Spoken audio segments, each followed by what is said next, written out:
Welcome po sa ating second day ng ating prayer and fasting. Ang ating pong scripture ay matatagpuan sa Philippians 1:6 nang sinasabi niya doon, He who has begun a good work shall fulfill it. Siya na nag-umpisa sa atin, siya rin ang tatapos ng anumang pinapagawa niya sa atin. Mga kapatid, let's talk about the past, the present, and the future. Let's talk about the past. Kung babalikan natin ang mga nakaraang taon, makikita natin meron siyang inumpisahan sa atin. At ang kanyang inumpisahan ay siguradong tatapusin niya.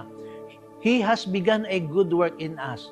At kahit sa individual na buhay natin, may inumpisahan ang Diyos sa buhay mo. At kung ano man yung inumpisahan ng Diyos sa buhay mo, huwag mong tignan ang mga challenges along the way. Kasi kung ang Diyos ang nagbigay, siya rin ang tutulong na tayo ay magtagumpay. Mga kapatid, it's not yet over, but we have the assurance na kung anong kanyang inumpisahan ay tatapusin niya. If it is His will, He will pay the bill. Hallelujah. If it is His vision, He will provide the provision. At kung siya rin ang may project, siya rin ang magpo-provide ng budget. Ang gagawin natin ay susunod lang.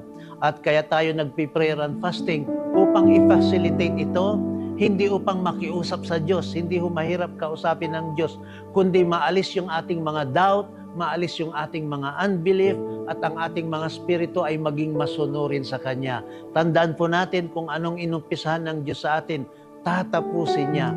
Kaya punuin natin ang ating puso ng pagtitiwala at pasasalamat sa Panginoon. At magpatuloy tayo sa araw na to, sa kung ano man, umaga, o kay lunch, o kay dinner, mag-fasting po tayo ng may pasasalamat sa Diyos. Amen. Amen.